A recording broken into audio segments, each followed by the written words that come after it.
Oke, Bismillahirrahmanirrahim. Assalamualaikum warahmatullahi wabarakatuh. Sebelumnya,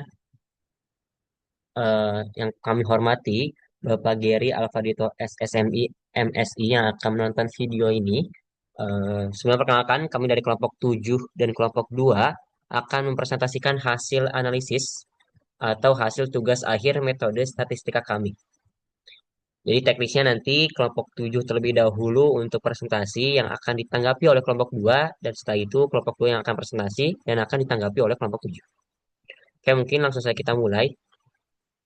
Sebelumnya, perkenalkan saya dari kelompok 7 ada Hafidz Zahran Ramaiza, lalu ada Gina Melani Taufik, lalu ada Kartika Maharani, lalu ada Andini Mayaki, lalu ada Alia Karina dan ada Naila Hana. Oke, sebelumnya izinkan saya untuk share screen ya. Oke, yang pertama silahkan kepada Karin ya. Waktu dan layar saya persilahkan. Oke, baik. Judul dari tema kelompok dua sendiri yaitu analisis pengaruh intervensi penjualan terhadap pendapatan bonus desainer di kota Karachi. Latar belakang ini bermula karena pendapatan desainer diduga tidak hanya berasal dari gaji pokok, tetapi juga dari bonus yang dipengaruhi oleh jam kerja. Di kota Karachi, perbedaan jam kerja mingguan menimbulkan variasi pendapatan bonus antar desainer. Hal ini mendorong dilakukannya analisis pengaruh jam kerja mingguan terhadap pendapatan bonus desainer di kota Karachi. Tujuannya yang pertama yaitu menganalisis data tingkat dan kerja mingguan desainer di kota Karachi. Yang kedua mengidentifikasi data tingkat pendapatan bonus desainer di kota Karachi. Dan yang ketiga mendefinisikan hubungan tingkat dan kerja mingguan terhadap pendapatan bonus desainer di kota Karachi. Oke, baik. Terima kasih Karin. Lalu selanjutnya ada metodologi yang dimana di infografis ini sangat singkat ya. Tapi izinkan saya untuk menjelaskan lebih lengkap lagi karena mengingat waktu kita juga yang masih panjang di mana satu kelompok itu 45 menit. Jadi di metodologi ini kami menggunakan data sekunder yang diperoleh dari data yang telah disediakan oleh Pak Gary Alfadito sendiri. Lalu difilter agar hanya mendapatkan data desainer di kota Karachi. Lalu selanjutnya kami menggunakan data kuantitatif yang dalam penelitian ini mencakup informasi mengenai tingkat jam kerja mingguan desainer dan tingkat pendapatan bonus desainer di kota Karachi. Analisis dilakukan dengan metode statistik untuk melihat hubungan antara tingkat jam kerja mingguan dan tingkat pendapatan bonus, guna mengukur sejauh mana jam kerja mingguan berkontribusi terhadap peningkatan pendapatan bonus di wilayah penelitian atau di kota Karachi. Lalu selanjutnya pengambilan datanya ada teknik sampling. Penelitian ini menggunakan teknik purposive sampling, yaitu teknik pengambilan sampel yang dilakukan dengan menetapkan kriteria tertentu sesuai dengan tujuan penelitian. Teknik ini dipilih karena penelitian tidak bertujuan untuk menggeneralisasi seluruh populasi, melainkan untuk menganalisis secara mendalam hubungan antara jam kerja mingguan dan pendapatan bonus pada kelompok tertentu yang relevan. Dari total 1.000 data yang tersedia dengan variasi 6 kota dan 4 jenis pekerjaan, penelitian ini secara khusus memfokuskan kajian pada kota Karachi sebagai lokasi penelitian dan pekerjaan desainer sebagai objek penelitian. Pemilihan kota Karachi didasarkan pada tingginya aktivitas industri kreatif dan keberadaan desainer sebagai bagian penting dari sektor tersebut. Lalu periode pengukurannya yaitu menggunakan metode cross-seksional atau potong lintang untuk menganalisis hubungan antara tingkat jam kerja mingguan dan pendapatan bonus desainer di kota Karachi dalam satu periode waktu tertentu. Pendekatan ini dipilih karena penelitian bertujuan untuk melihat kondisi jam kerja dan pendapatan bonus responden pada waktu yang sama tanpa memperhatikan perubahan atau tren dari waktu ke waktu. Lalu selanjutnya ada daftar ubah. Nah, peubah bebasnya yaitu tingkat jam kerja mingguan. Lalu peubah terikatnya adalah pendapatan bonus desainer. Lalu metode analisis. Pengolahan data dalam penelitian ini dilakukan dengan menggunakan analisis deskriptif dan analisis korelasional untuk mengidentifikasi pengaruh tingkat jam kerja mingguan terhadap pendapatan bonus desainer di kota Karachi tentunya. Analisis ini bertujuan untuk menggambarkan pola hubungan antara jam kerja mingguan dan pendapatan bonus yang diterima oleh desainer. Lalu, analisis regresi linear, sederhana, dan korelasi Spearman digunakan untuk mengukur tingkat dan arah hubungan antara tingkat jam kerja mingguan sebagai peubah bebas dan pendapatan bonus sebagai peubah terikat. Penggunaan korelasi Spearman dipilih untuk mengantisipasi kemungkinan data yang tidak berdistribusi normal, sehingga hasil analisis tetap valid dan reliable. Dalam penelitian ini, ukuran sampel yang digunakan dipilih berdasarkan pendekatan cross-seksional seperti yang telah dijelaskan tadi dengan teknik progressive sampling, yaitu hanya menggunakan data desainer yang bekerja di kota Karachi. Pendekatan ini bertujuan untuk meningkatkan relevansi analisis dan diharapkan dapat memberikan gambaran yang jelas mengenai hubungan antara tingkat jam kerja mingguan dan pendapatan bonus desainer di kota Karachi secara spesifik. Tadi bagian metodologi, lalu selanjutnya akan dijelaskan oleh teman saya, yaitu ada sebentar.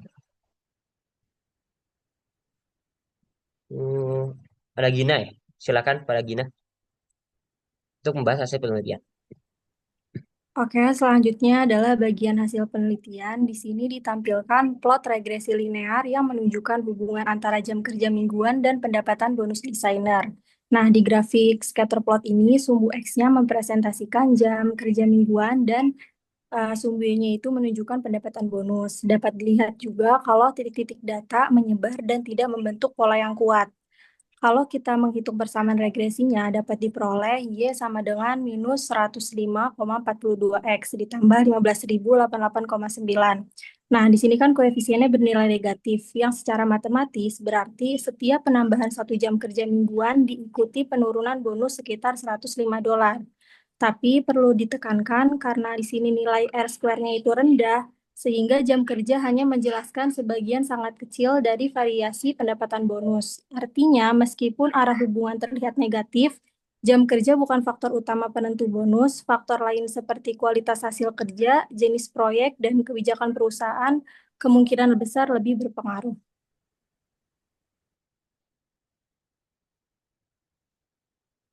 Baik, terima kasih banyak pada Gina ya. Selanjutnya ada penjelasan terkait korelasi Spearman yang akan dijelaskan oleh Lea. Dipersilahkan.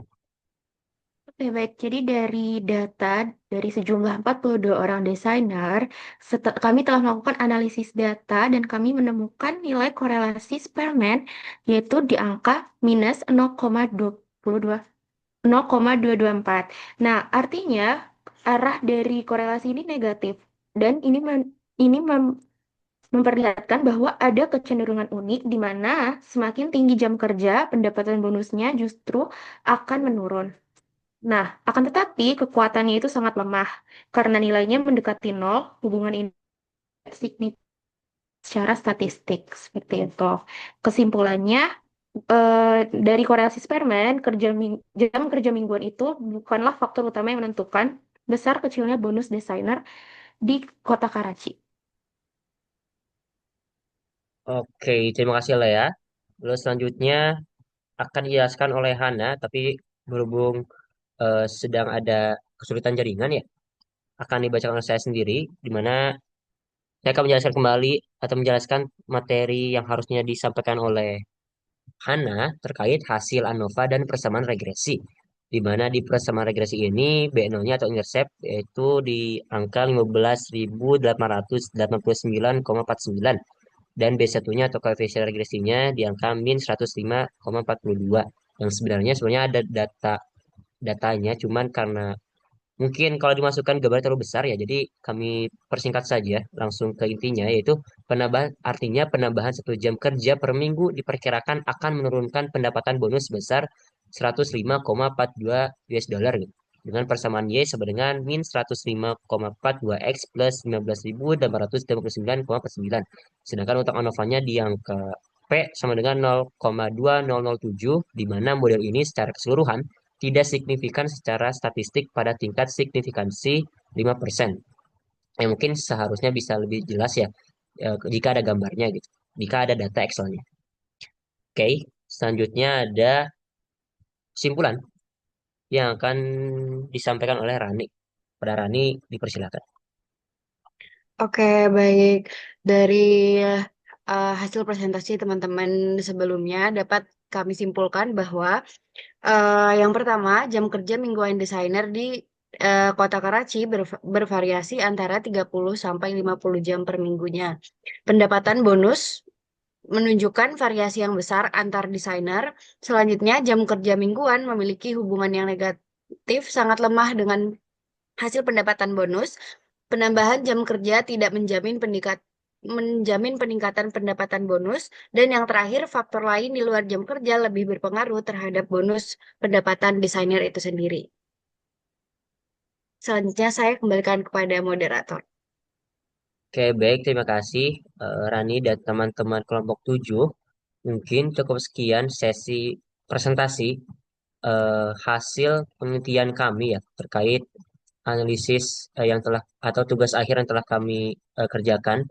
Selanjutnya adalah sesi tanggapan atau sesi pertanyaan yang akan dilakukan oleh kelompok 2. Silakan oleh kelompok 2 barangkali untuk raise hand terlebih dahulu ya. Oke, silakan Alif Habud Saina. Ya, terima kasih atas kesempatannya. Perkenalkan, nama saya Elizabeth Sainan, NIM H140124113. Izin bertanya kepada kelompok 2. Tadi kan udah dijelasin ya. Nah, kalian itu pakai korelasi Spearman. Nah, pertanyaannya adalah mengapa kalian memilih korelasi Spearman dibandingkan Pearson? Dan apakah telah dilakukan uji normalitas untuk mendukung keputusan tersebut? Ya, terima kasih. Oke, terima kasih banyak atas pertanyaannya. Silakan kelompok 7 yang akan menjawab. Oke, baik. Izin menjawab pertanyaan dari Alifah Putsaina dari kelompok 2.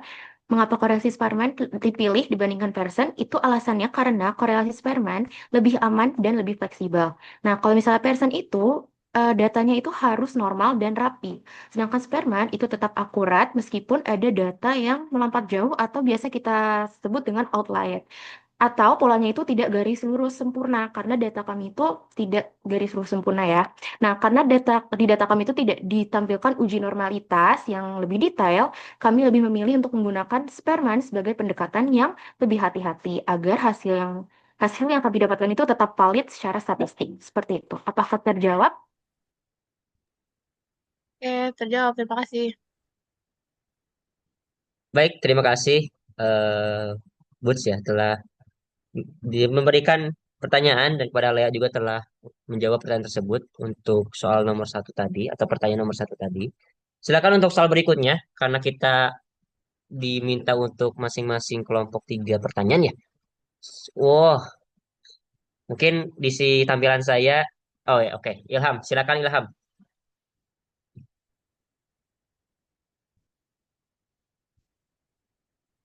Oke, apakah suara saya sudah terdengar? Siap, sudah terdengar. Sudah terdengar.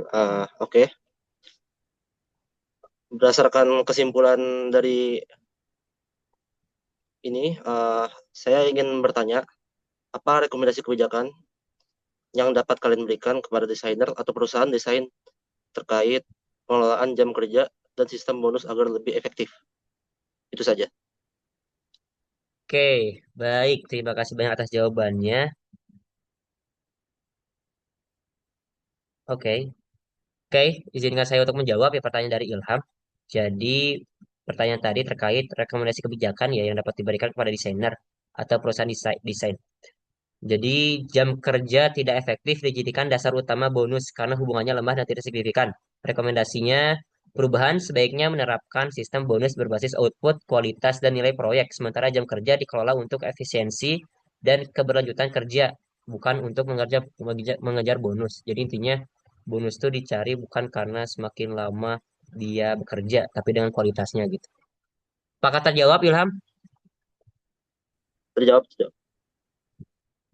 Oke, terima kasih banyak Ilham telah bertanya di pertanyaan nomor 2 tadi. Selanjutnya, silakan pertanyaan nomor 3 dari kelompok 2.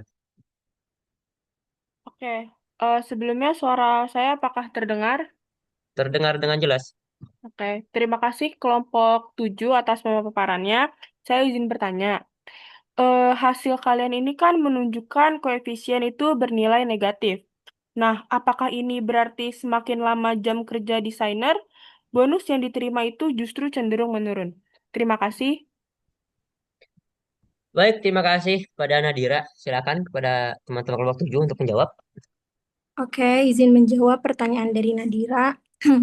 Jadi jawabannya itu tadi kan sempat di-mention ya di plot regresi linear kalau koefisiennya itu bernilai negatif. Nah, koefisien di sini itu nggak menunjukkan hubungan sebab akibat. Jadi tidak berarti jam kerja itu lebih lama menyebabkan bonus menurun gitu. Terus juga nilai korelasinya kan sangat lemah ya, minus 0,22 dan tidak signifikan secara statistik. Ini tuh artinya ada kecenderungan ranking bonus menurun saat jam kerja meningkat, tetapi hubungan tersebut itu lemah dan tidak konsisten. Jadi kita nggak bisa menyimpulkan bahwa jam kerja itu berpengaruh terhadap bonus. Seperti itu. Baik, apakah menjawab, Nadira? Oke, baik. Terima kasih Gina atas penjelasannya. Oke, terima kasih banyak kepada kelompok 2 yang telah memberikan pertanyaan dan kepada kelompok 7 yang telah menjawab. Oke, itu mungkin cukup sekian sesi presentasi dan tanggapan dari kelompok 7. Eh, untuk selanjutnya, izinkan saya untuk share screen PPT atau infografis kelompok 2. Dan sekaligus saya akan menyerahkan eh, kepemimpinan ini ya, bisa dikatakan ke Alifah Butsania untuk memimpin jalannya presentasi kelompok 2. Pada Alifah Butsaina dipersilakan.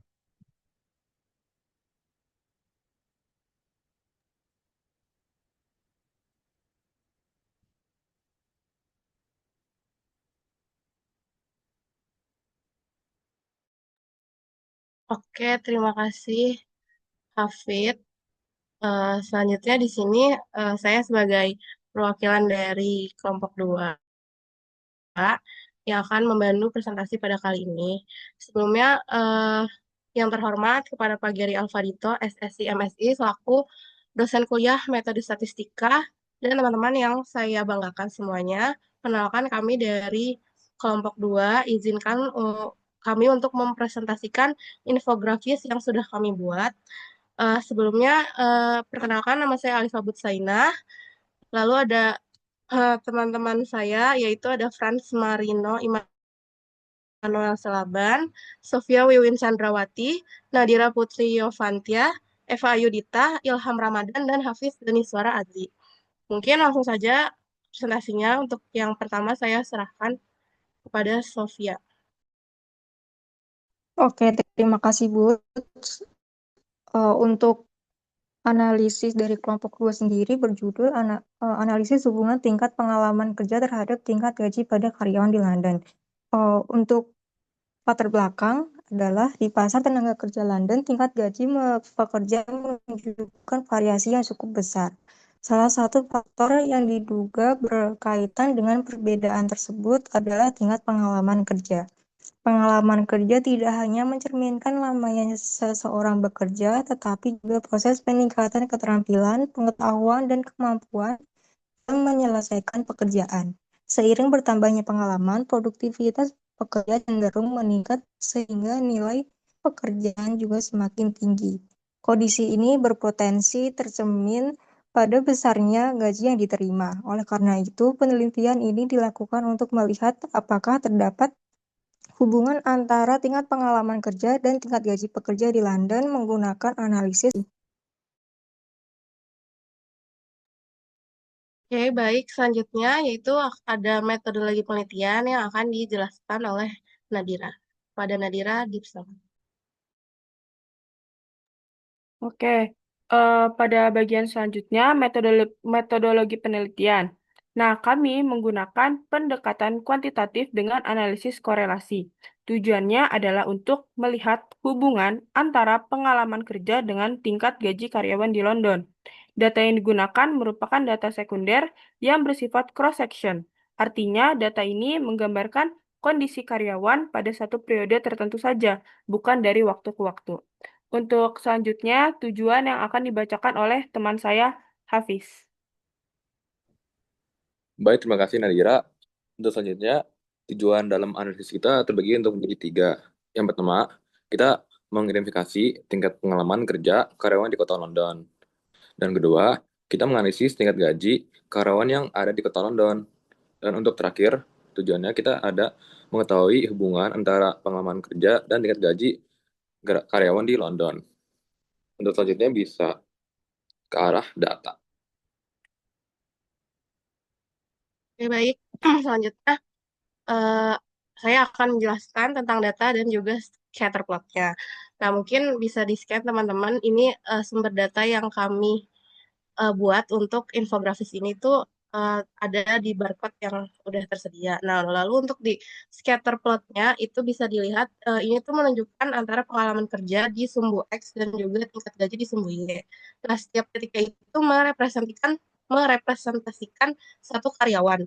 Nah, dari grafik ini terlihat bahwa titik-titiknya ini tuh menyebar secara acak dan tidak membentuk pola yang linear yang jelas ya. Meskipun kecenderungan menurun yang sangat melemah gitu. Jadi di scatterplot ini tidak terlihat hubungan linear yang kuat antara pengalaman kerja dan gaji gitu. Hanya terdapat kecenderungan negatif yang sangat lemah gitu. Selanjutnya akan dijelaskan oleh Ilham.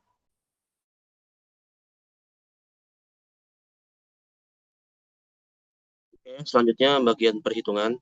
Sebelumnya izin tidak bisa open cam karena deviceku sedang tidak mendukung sekarang. Penelitian ini menganalisis hubungan antara pengalaman kerja dan tingkat gaji karyawan di Kota London menggunakan pendekatan kuantitatif dengan analisis korelasi. Hipotesis yang diuji adalah H0 P sama dengan 0, tidak terdapat hubungan, dan H1 P tidak sama dengan 0, terdapat hubungan. Dari data diperoleh koefisien korelasi sebesar R sama dengan min 0,235 yang menunjukkan hubungan negatif lemah. Untuk menguji signifikansi hubungan tersebut digunakan uji T korelasi dengan rumus T sama dengan R akar N min 2 per akar 1 min R kuadrat. Berdasarkan perhitungan tersebut diperoleh T hitung sama dengan min 1,582 pada taraf signifikansi alfa sama dengan 5%. Dengan derajat bebas DF sama dengan N min 2, nilai T table sama dengan 2,017 dengan T hitung sama dengan 1,582 kurang dari T table sama dengan 2,017 maka H0 diterima.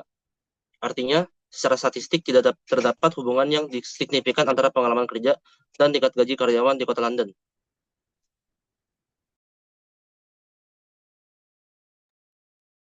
Oke, baik. Selanjutnya akan dijelaskan oleh Franz. Selanjutnya itu interpretasi dari penelitian kami, yaitu hasil analisis kami menunjukkan koefisien korelasi sebesar minus 0,235 yang mengindikasikan hubungan negatif lemah antara pengalaman kerja dan tingkat gaji. Uji statistik pada taraf 5% menunjukkan hubungan tersebut tidak signifikan, sehingga pengalaman kerja tidak memiliki hubungan yang kuat dengan tingkat gaji karyawan di kota London.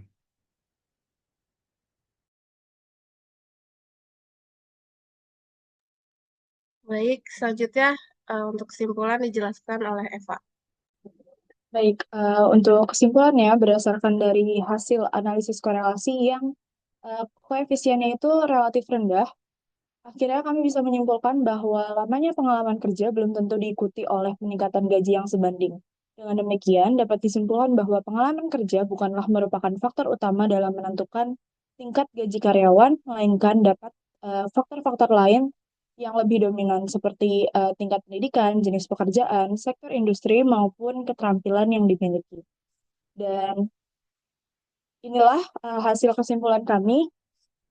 Presentasi kami akhiri. Apakah dari kelompok 7 ada yang ingin ditanyakan?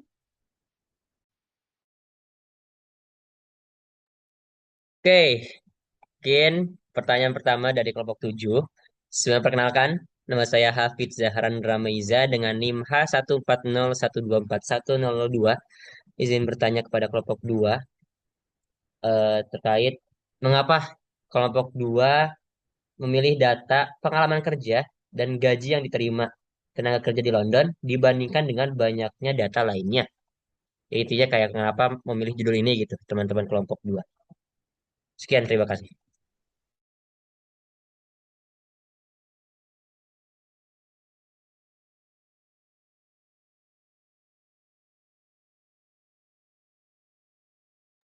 Baik, akan saya jawab. Sebelumnya perkenalkan nama saya Eva Edita.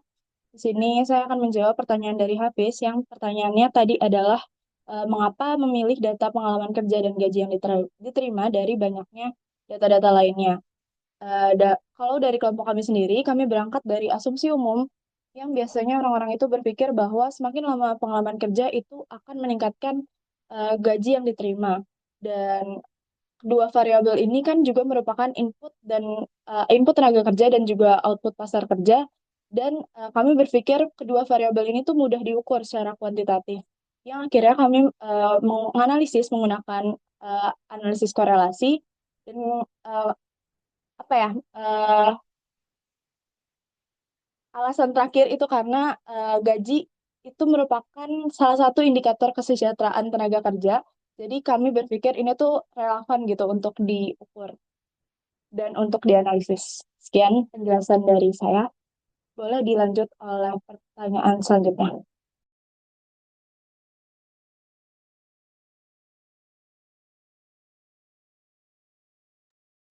Oke, aku izin bertanya untuk kelompok 2. eh Kami juga penasaran sebenarnya kenapa sih kelompok 2 ini tidak menggunakan korelasi Spearman ataupun person dalam eh, analisis tugas akhir ini.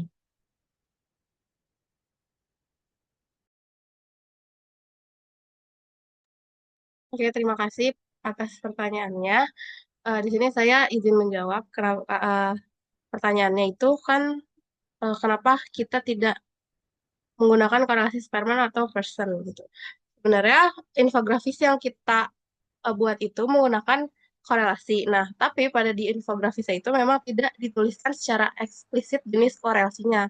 Nah, namun dari metodologi itu udah dijelaskan yaitu ada terdapat koefisien R dan uji T. Nah, yang mana ini tuh dapat disimpulkan bahwa korelasi yang digunakan itu adalah korelasi person gitu. Mungkin untuk kedepannya penulisan jenis korelasi ini akan kita jelaskan eksplisit di metodologi. Apakah menjawab? Sudah menjawab. Terima kasih. Oke, mungkin satu pertanyaan lagi, boleh? Oke, boleh. Silakan. Oke, sebelumnya perkenalkan aku Gina Melani dengan NIM H14012410884. Jadi pertanyaannya adalah, jika menggunakan analisis korelasi, kalian akan menggunakan analisis korelasi apa dan alasannya apa? Terima kasih.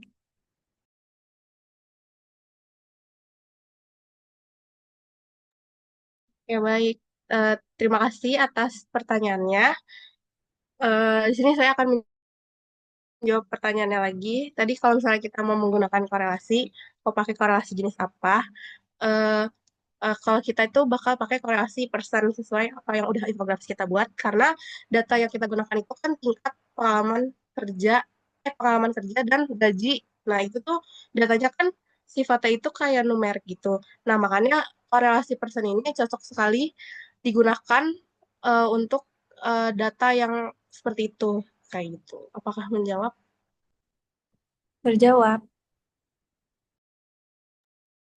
Oke, terima kasih.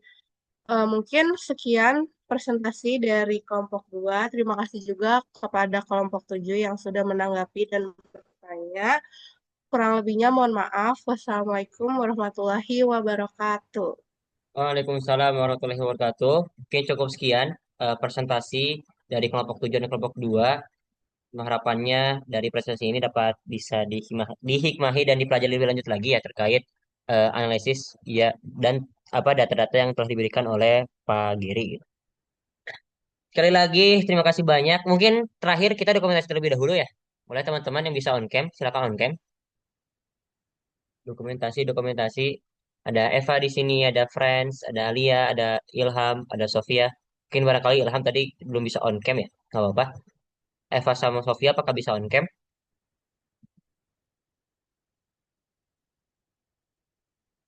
Oke, mungkin Sofia sedang berkendara untuk on cam ya.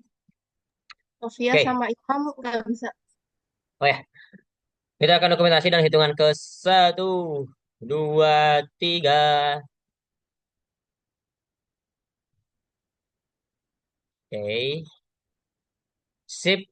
Sekali lagi terima kasih banyak teman-teman semua yang telah meluangkan waktunya. Kurang lebihnya mau dimaafkan. Assalamualaikum warahmatullahi wabarakatuh.